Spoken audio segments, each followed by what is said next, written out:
So Alan, what are you making today? So this evening we're sharing. I'm sharing some of my culture. Making a moose deer stew, and also with some wild rice, like a dish on the side for vegetarians. And also making a traditional bannock fry bread. I'm from Shoal Lake, Ontario. I'm Ojibwe, and when I was young, I was adopted, so I lost my culture for a good part of my life. When I turned 18, I went back to Shoal Lake and I started learning about my culture. And this is one of the traditional ways that I started learning. My uncle taking me out hunting. How much meat are you using tonight for this recipe? Good question. I believe it is 4 pounds of moose and then 2 pounds of deer. Okay. And then I have a backbone of the deer. So it's so that using the I guess the juices from the bones and that to really get the flavor. So it's like a mirepoix, like the carrot, celery, and onions into it. Salt and pepper to taste, and then I'm just going to let it boil. Also, I'm going to add wild rice to it later, and then also potatoes. And then I'm going to make a kind of like a roux and thicken it up for a stew. Wonderful. So how would you call that recipe? Does it have a specific name? Like Ojibwe moose? I guess Al's special, because we all have different recipes, and it's my traditional way. All right. Yeah, I don't really go with recipes or amounts. I just go by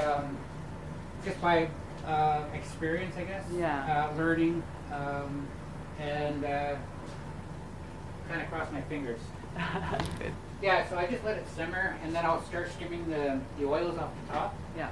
And then I'll taste it. If it needs more, a little bit of this, like salt and pepper, I'll add it. I try not to do too much spices in it, because traditionally it wasn't like that. It was all the natural flavors. Potatoes, I don't think we really had that until the Europeans came in. Okay. So basically, with like wild rice, I guess mushrooms that we had back home, berries. Cranberries were a big part, raspberries that we mixed in with our wild rice.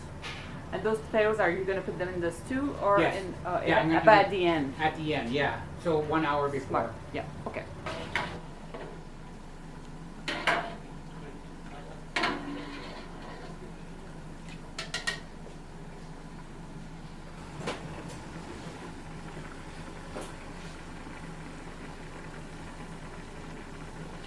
So wild rice grows in northern Ontario?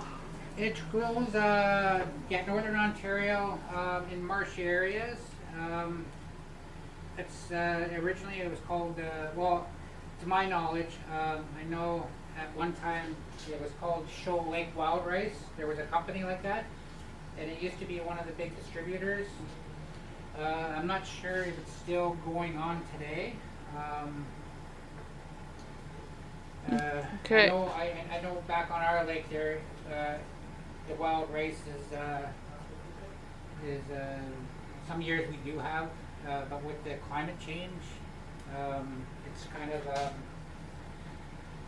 it's really weird, because some years we get it good, and some years we don't. So the meat, the animal you kill and the meat you gain from it, you're going to give it all away. Yes. Trade.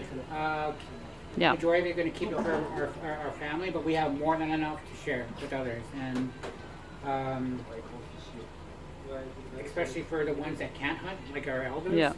I like to give it away, and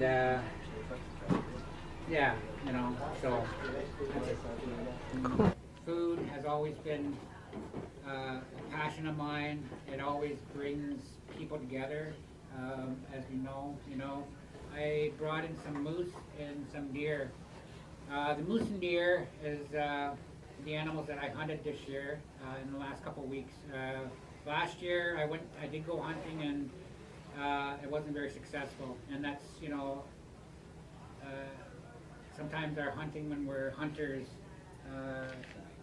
it doesn't always go as planned. We have to take that tobacco and pray, and hopefully the creator will respond in a good way. Sometimes he doesn't, and there's reasons behind that. So this year I was blessed to be able to bring home a moose and a deer to our families.